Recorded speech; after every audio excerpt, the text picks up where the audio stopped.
Hello guys, this is Marilu with Nursing in Progress. Today I'm going to go over the Nursing Health Assessment Exam 1, what I think is going to be on the exam. I'm not 100% that all of this will be there, but this is what I think will be on the exam. The first thing that I think is going to be on the exam is the PQRST. Really know what that means. The P, the Q, the R, the S, and the T. The P is for precipitating, can't even say it. Q is for quality, R, region, severity, and timing. So really know that. I think there's probably going to be a few questions about that. Then she also talked about SOAPy, DAR, and PI. So if we know what SOAPy is, what DAR and PI is, like, we would really like understand what she's talking about.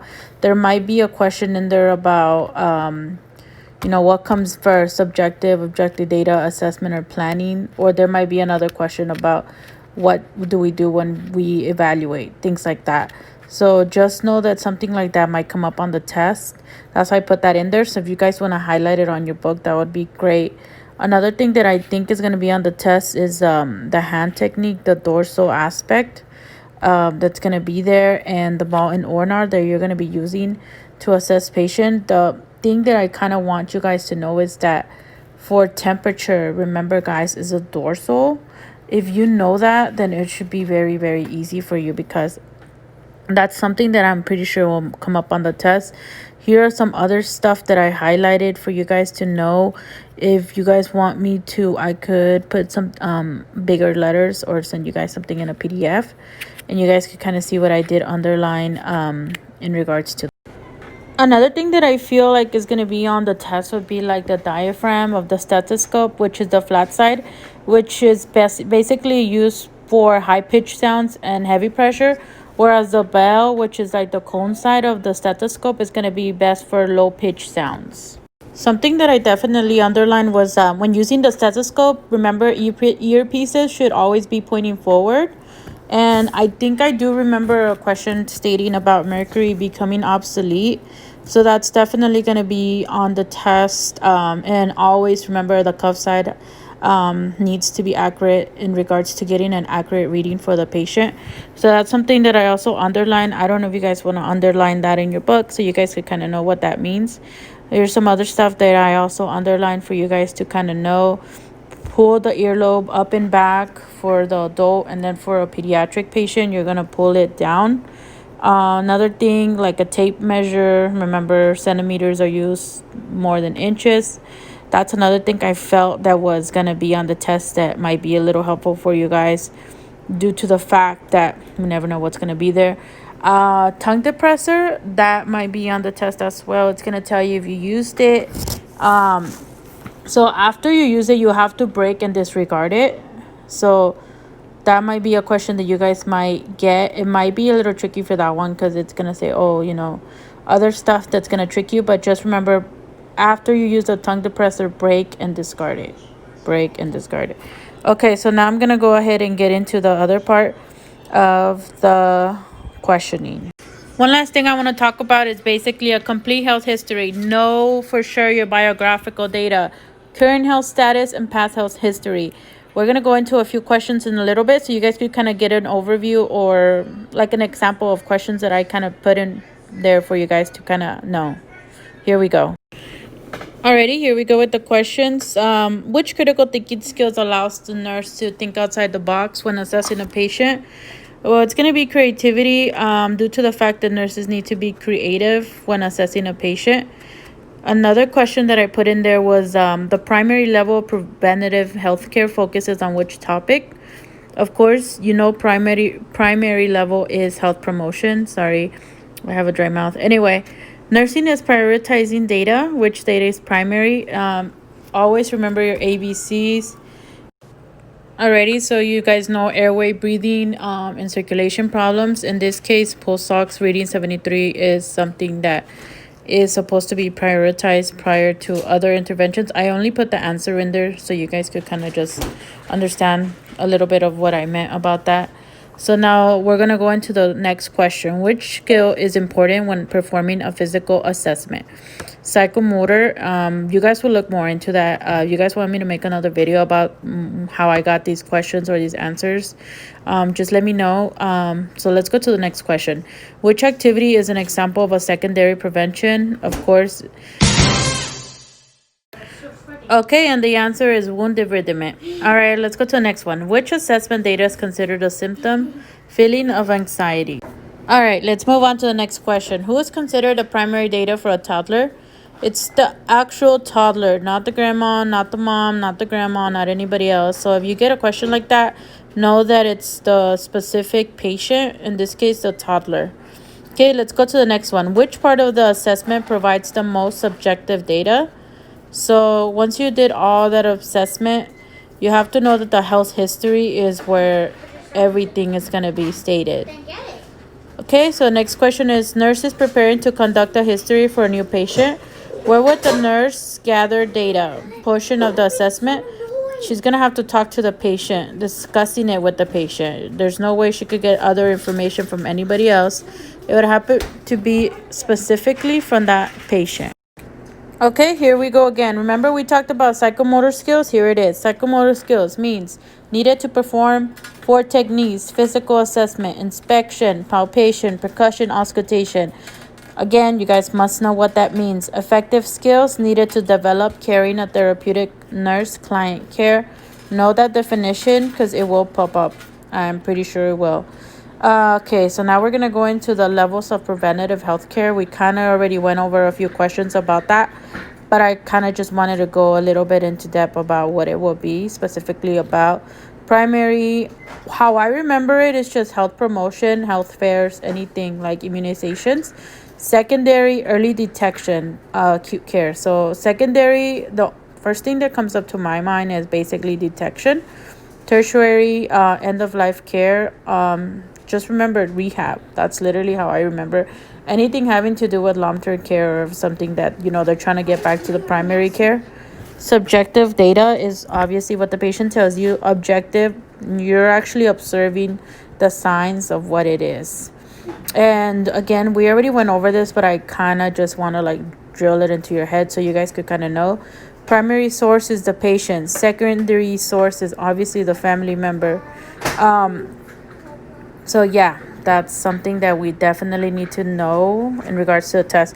I gave you guys a few questions and now I'm giving you guys the information. Maybe that kind of helps out. That's how it helps me out, knowing a question, and then once I already know the question, I go over the information and I'll go back to the question. If you guys kind of want to do that, that would be definitely very helpful.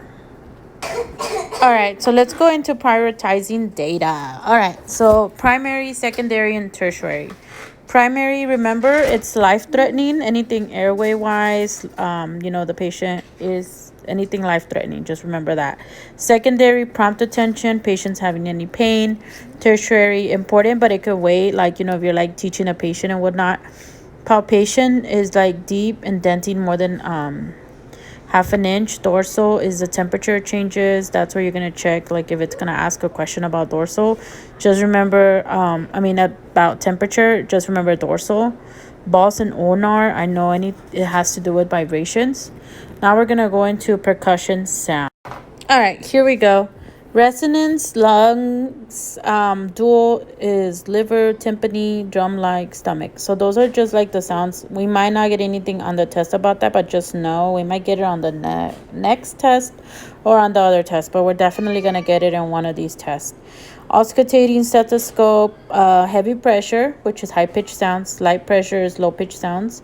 As I stated before, just underline it and know what that means, because there might be a question about that and you're going to be like, okay, I remember stethoscope, high pressure, light pressure, and how I remember it is heavy pressure, high, light, low. That's how I remember it. Diaphragm, flat side of your stethoscope is going to be high pitch, heavy pressure. Bell is your cone shape, low pitch sounds, light pressure. So just remember diaphragm, high, bell, low. That's how I remember. I don't know if that's helpful, but yeah, that's how I definitely remember that. Okay, so we're gonna go into the other stuff in here. I think there's gonna be a question about the thermometers become obsolete due to the mercury.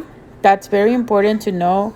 So that is going to be a question in there. I know I keep repeating myself about certain things, but I kind of just want you guys to know, like, oh, this is very, very important. And it's something that it's going to always come up. So it's just things that you kind of have to drill in your head and know. Stethoscope, again, high pitch, heavy pressure, light pressure, low pitch, bell, fetal scope, fetal heart sounds stated before, Doppler, ultrasound, fetal vascular sounds, stuff like that. I already went over, but you guys, again, that's very important. I know I keep repeating myself. And all right, so yeah, there might be another question stating, how should you use a stethoscope? Earpieces should always be pointing forward. That's always the answer, pointing forward.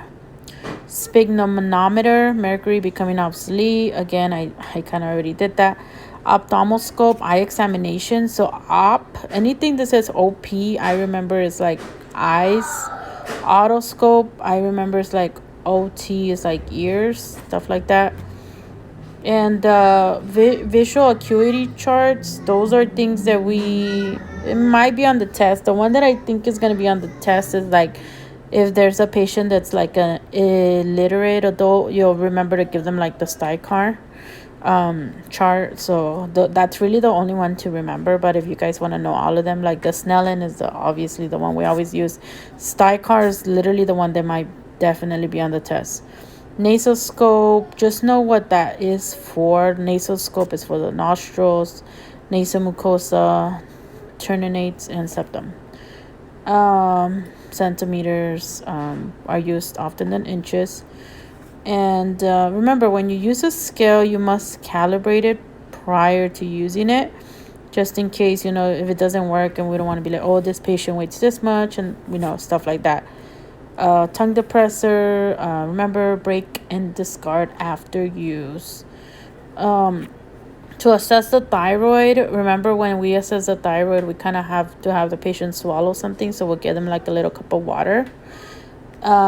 Important information, I think I remember a question about biographical data, which is names, address, marital status, phone number, gender, date of birth, ethnicity, things like that are very important for us to know about the patient. Biographical data to me just stands out, like knowing like basic stuff of the patient and stuff. Past health history, the first thing that comes to mind, past, is something that happened in the past, obviously. Surgeries, injuries, illnesses, it already happened when they were kids, so that's what comes up when I think about that. All right, here we go with PQRST. So here's a couple questions you guys could ask. The P, what were you doing when the problem started? Q, quality, can you describe the symptoms? R, region, where is it at specifically? Can you point to where the problem is specifically located at? S, severity, is the symptom mild, moderate, or severe? Timing, when did the symptoms start? How long did it last? Things like that we could ask the patient, and that is your PQRST. Alrighty, let's move on to the next, and let's see what we got. Alrighty, more questions. Which procedure technique has the most effect on the accuracy of an apical pulse count? So counting the rate for a full minute. So when you're going to do the apical pulse, just remember 1 full minute. Apical pulse, 1 full minute. I don't know. I feel like that was important. During a clinical interview, a client states experiencing dizziness upon standing. Which nursing action is appropriate for the nurse to implement? What you're going to do is you're going to measure vital signs, place the patient on supine position, sitting and standing. So those are like little things that might come up on the test. All right, so when caring for a client with a fever, what should the nurse expect to increase? Respiratory rate. Remember that. Respiratory rate. Fever, respiratory rate. Fever, respiratory rate. I feel like that's really crucial to know. Okay, next question. In evaluating a client's BP for hypertension, what is the most important action for the nurse to take? You have to monitor the blood pressure for a pattern. All right, last question. For which patient would it be most important to obtain an apical radial pulse? Calculate the pulse deficit, history, heart, lung disease. So you just know the history of the patient. If they have any heart or lung diseases, that's literally what it will tell you. Let's move on to the next couple questions I have for you guys. Sorry, it's taking forever, but just wanted to include a lot of information there for you guys. Okay, so we have a patient that's dark skin. Just remember, dark skin, oral mucosa, that's what you're going to be checking. That's literally what you're going to look at, oral mucosa. Let's go to the next one. Patient has smooth, shiny skin, contains no hair on the client's lower legs. Which condition does this finding suggest? Arterial insufficiency. So just remember, shiny skin, no hair, arterial insufficiency. That's literally how I remember. Like, I just remember a couple keywords. And after that, I kind of like already like see a question and I'm like, oh, I kind of know what it is. So yeah, just know that. Alrighty, for these other questions, I'm just gonna tell you guys like dehydration. Just know tenting has to do with dehydration. So just read the question and just what the keywords that stand up to me is dehydration and tenting. That's literally what I do. But the question might look like this: which skin assessment finding would you cause the nurse to suspect dehydration? You're gonna say tenting. All right, next one. A female patient has excessive facial hair. Of course, you guys know it's hirsutism. So just know that. These other questions, I'm just gonna go over little things like drooping of the eyelid, stroke, or Bell's palsy. Another one, the icteric sclera biliarium. This might not do with this test, but it might do with the next test. But I just found that to be interesting to know. What we're really gonna be doing is mostly vital signs, so that's why there's gonna be a few cards in there about vital signs and your temperature, what's normal, what's not. Another things that might be in there are like which information in the client's health history might indicate a risk for primary hypertension. Well, what are you guys gonna think? Oh, well, if the patient drinks 3 or 4 hours, 3 or 4 beers every, I don't know why I put hours, but anyway, 3 or 4 beers every day, then you know. Slash on the HR, I don't know why I put that, hours beer per day. That is, yeah, doesn't make sense. Anyway, let's move on. When the nurse makes a mistake, what is she gonna do? She's gonna draw a line through the air, initial the change instead of like doing like a whole stuff on it. She could just do like a line over it and then your initials RN or you know BSN, whatever it's gonna be. Another is a vision. You guys could go over that stuff. Capillary refill, we might go over that, might be on the test. 4 seconds. Again, this is all stuff that's in chapter 1, but I kind of just want to go over like the basics with you guys, just what you guys could know. Like previous propia, diminished near vision in a patient over 40 years old. Inner ear, what is it? Responsible for hearing, equilibrium. And yeah, there's a lot of other stuff that I put in there for you guys. So you guys could kind of know. I did add a little bit of S-bar so you guys could know what that is. I know there's other classes that are going to be talking about that, but that might even pop up on one of these tests. So just be prepared, know what that is and whatnot. The Rhine test, other stuff. I put other notes in there for you guys to know. And then this at the end, I just like did a lot of notes for you guys if you guys just want to like pause the video and copy that, or I could just like, I don't know, like put it in a PDF for you guys. I'll see. But yeah, those are little things to know. Hopefully this helps. Again, this is not everything that's going to be on the test, so don't like basically think, oh, this is gonna be on test, all this.